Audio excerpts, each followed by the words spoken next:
15 বছরের যুবক, তাহলে 15 বছর থেকে শুরু করে আপনার 40 পর্যন্ত কত বছর এখানে?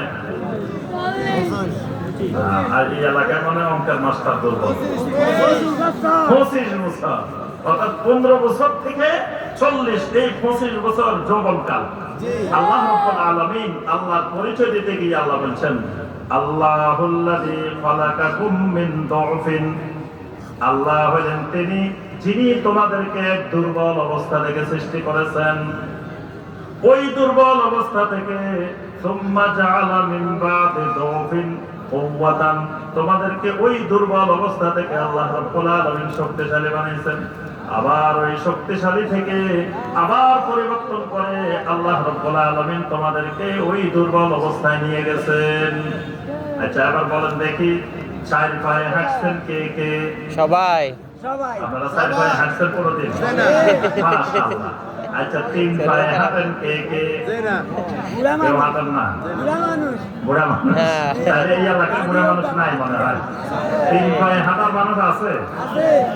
আলহামদুলিল্লাহ। তাহলে বোঝা গেল যতদিন চার পায়ে হাঁটে ততদিন থাকে কি শিশু। তারপরে যখন দুই পায়ে হাঁটে আস্তে আস্তে কিশোর হয়, কিশোর থেকে যুবক হয়, যুবক থেকে প্রৌঢ়ত্বে পৌঁছে, প্রৌঢ়ত্ব থেকে এক সময় গিয়ে আবার তিন পায়ে হাঁটা শুরু করে দেয়, আবার লাঠি একটা যোগ করে কয় পা হয়? তিন পা হয়। তিন পায়ে যখন হাঁটে তখন আর যৌবনকাল, যৌবনকাল শেষ। তাহলে আমরা যৌবনকাল বুঝে গেছি যে যৌবনকাল মানে এটা। তাহলে এই বয়সের মধ্যে দেখি আমরা আবু বকর সিদ্দিক রাদিয়াল্লাহু তাআলা আনহু ইসলাম গ্রহণ করেছেন। ওমর ইবনে খাত্তাব রাদিয়াল্লাহু তাআলা আনহু যুবক বয়সে ইসলামে এসেছেন। উসমান ইবনে আফফান রাদিয়াল্লাহু তাআলা আনহু যুবক বয়সে ইসলামে এসেছেন। আলী ইবনে আবি তালিব রাদিয়াল্লাহু তাআলা আনহু একেবারে কৈশোর বয়সে ইসলামের ছায়াতলে এসে গেছেন। যেই বড় বড় সাহাবায়ে কেরামের নামগুলো আমরা শুনি, এদের অধিকাংশই যুবক বয়সে, যৌবন বয়সে ইসলামের ছায়াতলে এসেছেন। একজন সাহাবীর নাম ছিল হানজালা রাদিয়াল্লাহু তাআলা আনহু। নাম শুনছেন? হানজালা। এই হানজালা রাদিয়াল্লাহু তাআলা আনহুর আরেকটা উপাধি আছে, কে বলতে পারবেন? গাসিরুল মালায়েকা। মাশাআল্লাহ, আজকে তো বিশাল ট্যালেন্ট স্টুডেন্ট। তাহলে বোঝা গেছে এই হানজালা রাদিয়াল্লাহু তাআলা আনহুর আরেকটা উপাধি কি? গাসিরুল মালায়েকা। হানজালা রাদিয়াল্লাহু তাআলা আনহু এমন একজন আল্লাহর নবীর যুবক সাহাবী, তিনি রাত্রে বিয়ে করছেন, ওই দিনে বিয়ে করছেন। তার বাসরাতের সময় সকালবেলায় তিনি শুনতে পেলেন আল্লাহ রাসূল সাল্লাল্লাহু আলাইহি ওয়াসাল্লাম উহুদের ময়দানে যেতে বলছেন।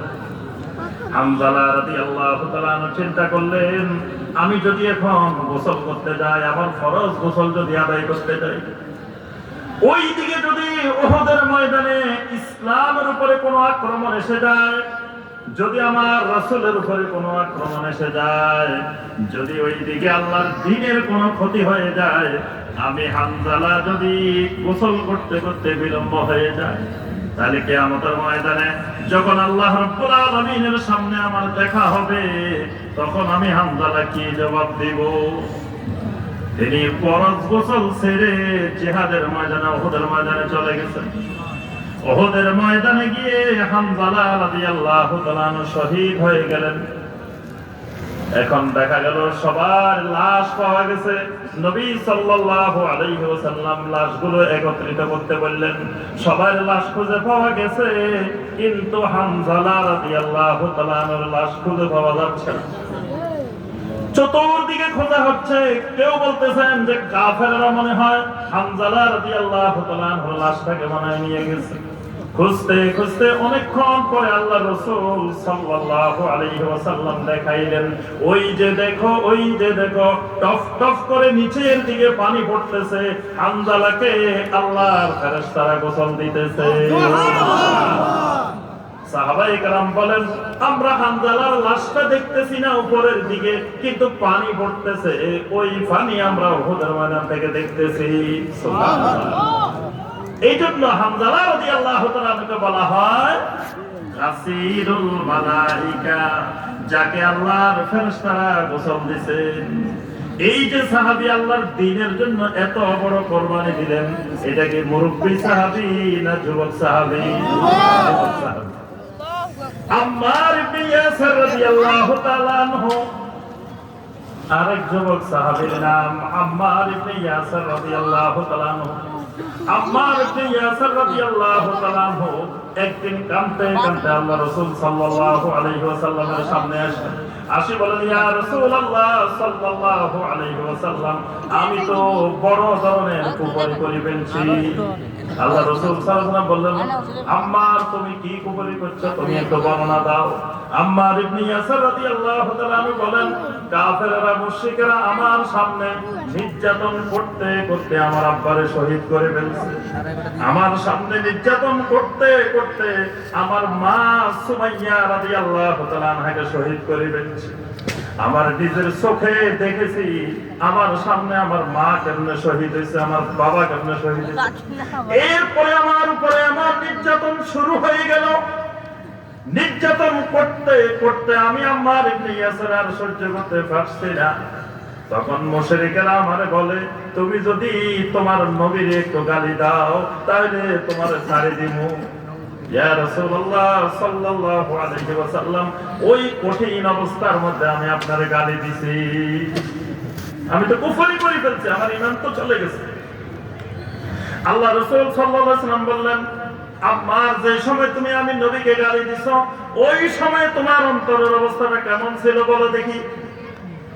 আম্মার ইবনে ইয়াসির রাদিয়াল্লাহু তাআলা আনহু বলেন, ওই সময় কালবি মুতমাইন্নুম বিল ঈমান, আমার অন্তরে আপনার প্রতি মহব্বত, আপনার প্রতি ভালোবাসা, ঈমানের প্রতি ইতমিনান আমার অন্তরে পরিপূর্ণ রূপে ছিল।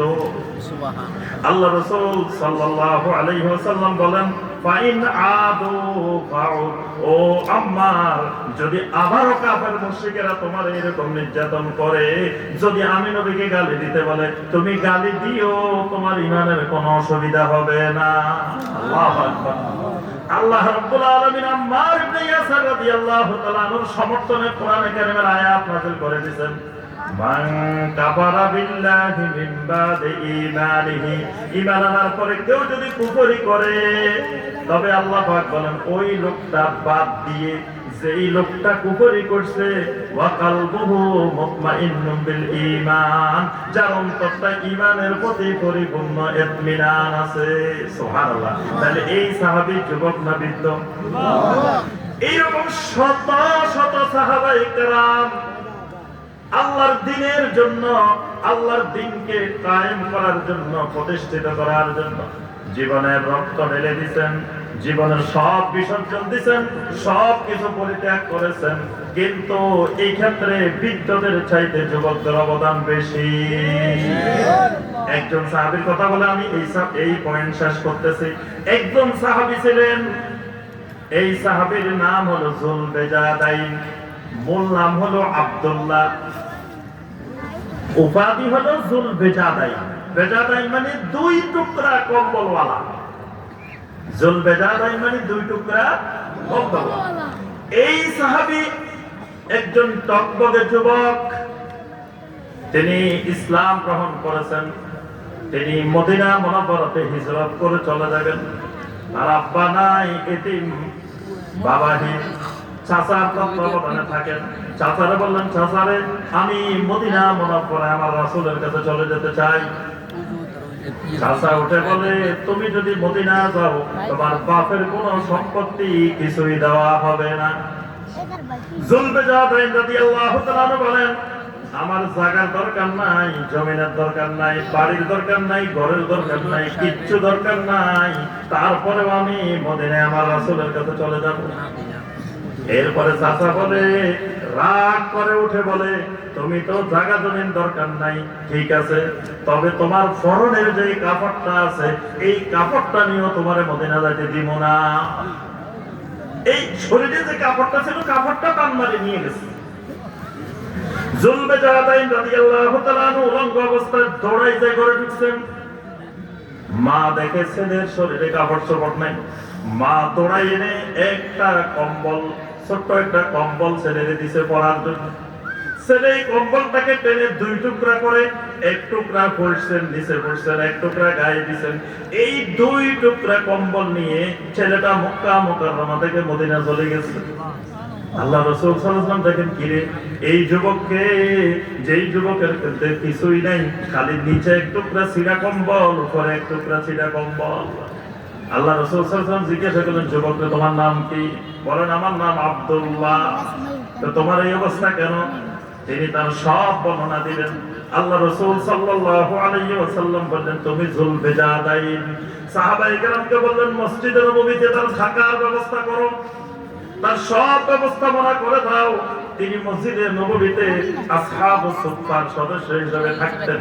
এক সময় তিনি নবী সাল্লাল্লাহু আলাইহি ওয়াসাল্লামের সাথে তাবুকের অভিযানে গেলেন। তাবুকের অভিযানে তিনি শহীদ হয়ে গেলেন। নবী সাল্লাল্লাহু আলাইহি ওয়াসাল্লাম নিজে ধরে এই সাহাবীকে কবরে রাখলেন। নবী সাল্লাল্লাহু আলাইহি ওয়াসাল্লাম নিজ হাতে কবরে রেখে আল্লাহর কাছে ফরিয়াদ করলেন, আয় আল্লাহ, আমি এই যুলবেজাদাইনকে মহব্বত করি, রব্বুল আলামিন আপনি ওই যুলবেজাদাইনকে মহব্বত করেন। সুবহানাল্লাহ। এইভাবে শত শত যুবক সাহাবায়ে কেরাম তাদের আত্মত্যাগের বিনিময়ে আজকে আমরা এই জায়গায় মাহফিল করতেছি। তাদের ওই কোরবানি, ওই যদি উৎসর্গ জীবনের সবকিছু না দিতেন, তাহলে আমরা এই কাজ করতে, এই দিন আল্লাহর দিন বাংলাদেশে লক্ষ্মীপুরে বসি পাইতাম না। এই জন্য আমার ভাইয়েরা, যুবকদের অবদান যুগে যুগে আল্লাহর দিনের জন্য পুরা জীবন সমস্ত আম্বিয়া আলাইহিস সালামের দিকে অবদান ছিল। তাহলে আজকে আমাদের রাষ্ট্র পুনর্গঠনে যুবকদেরকে আগে আসতে হবে। কেমনে আগে আসতে হবে? আগে আসার কয়েকটা পয়েন্ট বলি শেষ। আগে আসতে হলে ঠিক আছে, আমাদের যুব সমাজকে কি করা লাগবে? এক নম্বরে যুব সমাজকে এই দিকে খেয়াল রাখতে হবে, আখলাকওয়ালা যুব সমাজ হতে হবে, চরিত্রবান যুব সমাজ হতে হবে। কয়েকদিন পরে দেখবেন কত মানুষ এসে বলবে অমুক ভাইয়ের চরিত্র ফুলের মতো পবিত্র, নামাজ পড়ে না এককটা, নামাজ সুন্দর কথা বলেছে, কিন্তু তার চরিত্র বলবে যে কি ফুলের মতো। এইসব কথা কান দেওয়া যাবে না।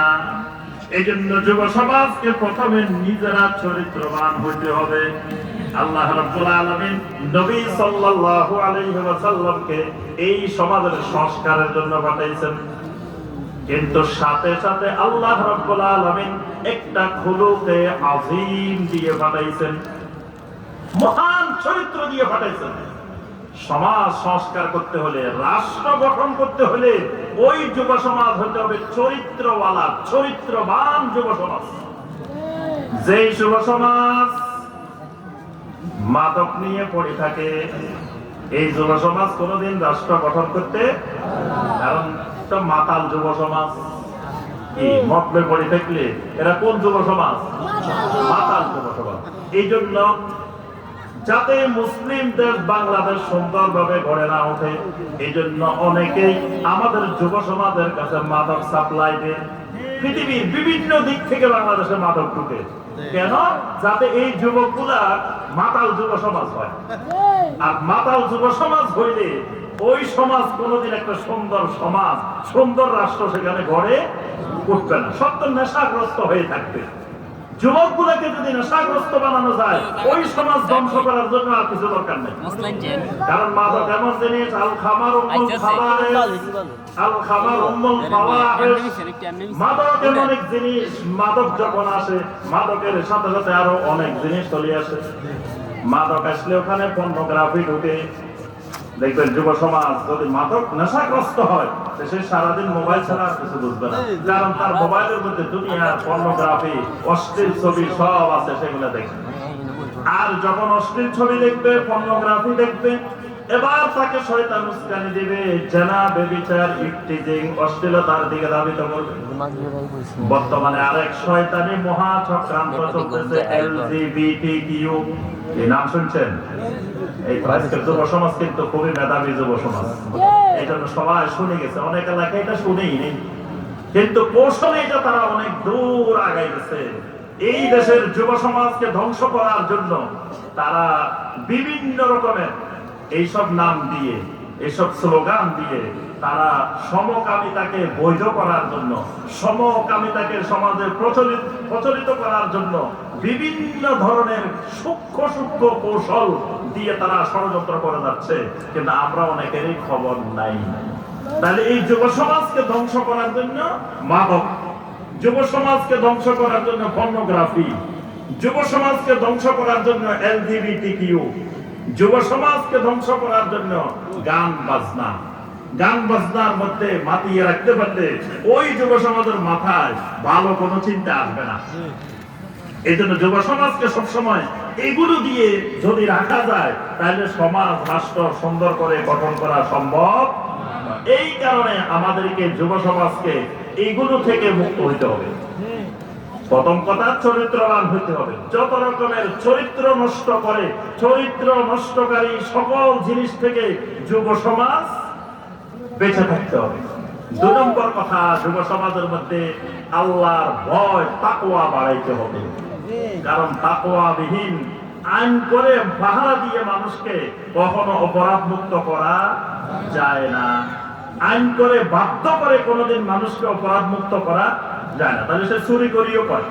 আমি একবার মসজিদে নববীতে গেছি, বুঝছেন তো। মসজিদে নববীতে দেখি কি এক জায়গাতে পুলিশ আটকে রেখেছে, কারোরে ঢুকতে দিবে না।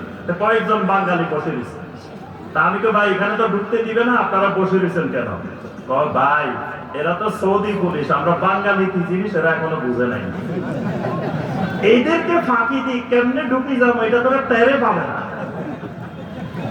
আমি কিছুক্ষণ অপেক্ষা করতেছি, দেখি এরা কেমনে সৌদি পুলিশের ফাঁকি দিয়ে কেমনে ঢুকে, আমি একটু দেখি। দেখি কতক্ষণ পরে পুলিশ অনেকক্ষণ ধরে আটকে রেখেছে। রাখতে রাখতে কি কারণে পুলিশ একটু ওই দিকে গেছে, এই ফাঁকে দিয়ে এরা এটা সরাই একবারে দ্রুত গতিতে সব ঢুকে গেছে। তাহলে আপনার আইন করে মানুষকে আটকায় রাখা যায় না। কিভাবে করতে হয়? মানুষের ভিতরে আল্লাহর ভয় ঢুকিয়ে দিতে হয়। সমাজকে অপরাধ মুক্ত করতে হলে সমাজকে তাকওয়াবান সমাজ গড়ে তুলতে হবে। আল্লাহর ভয়টা মানুষের মধ্যে ঢুকিয়ে দিতে হবে। ওমর ইবনে খাত্তাব রাদিয়াল্লাহু তাআলা আনহুর সময় দেখেন, ওই যে রাত্রিবেলা ওমর রাদিয়াল্লাহু তাআলা বাহির হয়েছেন, মেয়েকে যখন পানি মিশাইতে বলা হচ্ছে, মেয়ে বলছে ওমরের পুলিশ না দেখলে কি হবে, আমার আল্লাহ তো দেখে যাবেন। দুধের মধ্যে পানি মিশাইলে আমার আল্লাহ দেখে যাবেন। এই যতক্ষণ পর্যন্ত মানুষের ভিতরে এই তাকওয়া, এই আল্লাহর ভয় ঢুকানো না যাবে, ততক্ষণ আপনি ঘুষ বন্ধ করতে পারবেন না। ঘুষের রাস্তা একটা বন্ধ করলে আরেকটা ডিজিটাল পদ্ধতি চালু হবে, এক পদ্ধতি বন্ধ করলে আরেক পদ্ধতি চালু হবে। সে যদি আল্লাহকে ভয় না করে, যত চেষ্টা করবেন সুদ বন্ধ করা যাবে না, ঘুষ বন্ধ করা যাবে না, অপরাধ বন্ধ করা যাবে না, যতক্ষণ মানুষের ভিতরে আল্লাহর ভয় তাকওয়া না ঢুকবে। এই জন্য আমার ভাইয়েরা আমল করেন, আমি আর আলোচনা দীর্ঘায়িত করবো না, আমার সময় শেষ। তো মূল কথা হলো, আমাদের যুব সমাজকে এই সমাজ সংস্কারে এগিয়ে আসতে হবে, রাষ্ট্র গঠনে এগিয়ে আসতে হবে, এবং বর্তমানে ছাত্র জনতার অভ্যুত্থানে আমাদের যুব সমাজের ব্যাপক অবদান, তাদের রক্তের উপরে দাঁড়িয়ে আজকে আমরা এই নতুন স্বাধীনতা পেয়েছি। এখানে সম্পূর্ণরূপে আমাদের যুব সমাজদের রক্ত এই জমিনে, বাংলার জমিনে ঢেলে দিয়েছেন। ওই রক্তের কারণে আজকে আমরা কথা বলার স্বাধীনতা পেয়েছি। আজকে এরকম সুন্দরভাবে প্রকাশ্যে সব আমরা কথাবার্তা বলতে পারি। এর আগে কথা বলার, জবান খোলারও সাহস কারো ছিল না। তাহলে এই অবদান কাদের? যুব সমাজ। তো যেই যুবকরা এই নতুন স্বাধীনতা এনেছেন, সেই যুবকদেরকে এগিয়ে আসতে হবে, এই স্বাধীনতা যেন চিন্তায় না হয়। যুবকেরা আল্লাহর দ্বীনের পক্ষের শক্তি, ইসলামের পক্ষের শক্তি এই নতুন অভ্যুত্থান নিয়ে এসেছেন, কিন্তু যেন ইসলাম বিরোধী শক্তি এটাকে আবার চিন্তায় করে নিয়ে যেতে পারে, এইটা কিন্তু পাহারা দিতে হবে। এই পাহারা দেওয়ার দায়িত্ব আমাদের যুব সমাজের। এই জন্য আমাদেরকে আমাদের আখলাকের শক্তিতে বলিয়ান হয়ে এবং তাকওয়ার শক্তিতে বলিয়ান হয়ে রাষ্ট্র গঠনে, সমাজ বিনির্মাণে আমাদেরকে এগিয়ে আসতে হবে। আল্লাহ রাব্বুল আলামিন আমাদের সবাইকে তৌফিক দান করুন। সর্বশেষে আমাদের যুব সমাজের জন্য 3টা দোয়া করে শেষ, যে 3টা দোয়া নবী সাল্লাল্লাহু আলাইহি ওয়াসাল্লাম যুবকদের জন্য করছেন। প্রথম, এক যুবক একদিন আসছে নবী সাল্লাল্লাহু আলাইহি ওয়াসাল্লামের কাছে, আসে বলে, ইযআন লি বিযানা, ইয়া রাসূলুল্লাহ সাল্লাল্লাহু আলাইহি ওয়াসাল্লাম, আমার একটু জানা করার অনুমতি দেন। কি জঘন্য কথা! এখন সাহাবায়ে কেরাম চোখ বড় করে করে তাকায়, দেখো কত বড় দুঃসাহস, রাসূলের কাছে এসে জানার অনুমতি। নবী সাল্লাল্লাহু আলাইহি ওয়াসাল্লাম বলেন, খবরদার তার কিছু করিও না, উদনুও তারে আমার কাছে আসতে দাও। নিয়ে আসতে কাছে আসার পরে নবী সাল্লাল্লাহু আলাইহি ওয়াসাল্লাম বলেন, আচ্ছা তোমার যদি আমি জানা করার অনুমতি দিই, তুমি যার সাথে জানা করবা, হয়তো দেখা যাবে কারো মা, কারো খালা, কারো ফুফু, কারো বোন। আচ্ছা তুমি কি পছন্দ করো তোমার মায়ের সাথে কেউ জানা করো? হয় না। তুমি কি পছন্দ করো তোমার বোনের সাথে কেউ জানা করো? না। তুমি কি তোমার খালার সাথে ফুফুর সাথে কেউ জানা করো পছন্দ করো? না, কখনো না। তুমি যখন করতে যাইবা তখনও তো এটা অন্যরা পছন্দ করে না। তখন এই যুবকের চোখে পানি চলে আসছে, আসলে তো ঠিক কথা। তখন আল্লাহ রাসূল সাল্লাল্লাহু আলাইহি ওয়াসাল্লাম এই যুবকের জন্য 3টা দোয়া করছেন। আল্লাহুম্মা তাহহির কলবাহু, আয় আল্লাহ এই যুবকের অন্তরটাকে পবিত্র করে দেন। সুবহানাল্লাহ। আমরা দোয়া করি আমাদের এই লক্ষ্মীপুরের, এই রায়পুরের সকল যুবকের অন্তরগুলোকে আল্লাহ রাব্বুল আলামিন পবিত্র করে দিন। আমিন বলবেন না? আল্লাহ রাব্বুল আলামিন ওয়াগফির যানবাহু, এই যুব সমাজের সকল গুনাহগুলোকে আল্লাহ রাব্বুল আলামিন ক্ষমা করে দিন। আমিন বলতে কষ্ট হয়। তিন নম্বরে নবী সাল্লাল্লাহু আলাইহি ওয়াসাল্লাম দোয়া করেন, ওয়া হাসান ফারজাহু, আল্লাহ আপনি তাদের যৌনাঙ্গকে সুরক্ষিত করে দেন, তাদের যৌবনটাকে আপনি পবিত্র বানাই দেন। তাহলে এই যুব সমাজের জন্য 3টা দোয়া করে নবী সাল্লাল্লাহু আলাইহি ওয়াসাল্লাম যে 3টা দোয়া করছিলেন ওই যুবকের জন্য, এই যুবকের জন্য 3টা দোয়া করার পরে হাদিসের বর্ণনাকারী সাহাবী বলতেছেন, আমরা জীবনে কোনোদিন এই যুবককে আরেকটা নারীর দিকে তাকাইতে আমরা জীবনে দেখিনি। সুবহানাল্লাহ। আল্লাহ রাব্বুল আলামিন আমাদের সবাইকে কবুল করুন। আল্লাহ পাক এই তাফসীরুল কোরআন মাহফিলকে 3 দিন ব্যাপী তাফসীরুল কোরআন মাহফিলকে আল্লাহ পাক কবুল করুন। আল্লাহ রাব্বুল আলামিন যা আলোচনা হয়েছে এবং হবে আমাদেরকে আমল করার তৌফিক দান করুন। আল্লাহ রাব্বুল আলামিন এই তাফসীরুল কোরআন মাহফিলকে এই এলাকার ভাই বোনদের জন্য হেদায়েতের ওসিলা বানিয়ে দিন। আল্লাহ রাব্বুল আলামিন আমাদের দেশের উপরে, আমাদের সমাজের উপরে আল্লাহ পাক রহমত নাযিল করুন। আল্লাহ পাক আমরা একটা সুন্দর যেন কোরআন সুন্নাহর বাংলাদেশ দেখতে পাই, আল্লাহ পাক সেই তৌফিক আমাদেরকে দান করুন। আমিন ইয়া রাব্বাল আলামিন। আসসালামু আলাইকুম ওয়া রাহমাতুল্লাহি ওয়া বারাকাতুহু। ওয়ালাইকুম আসসালাম।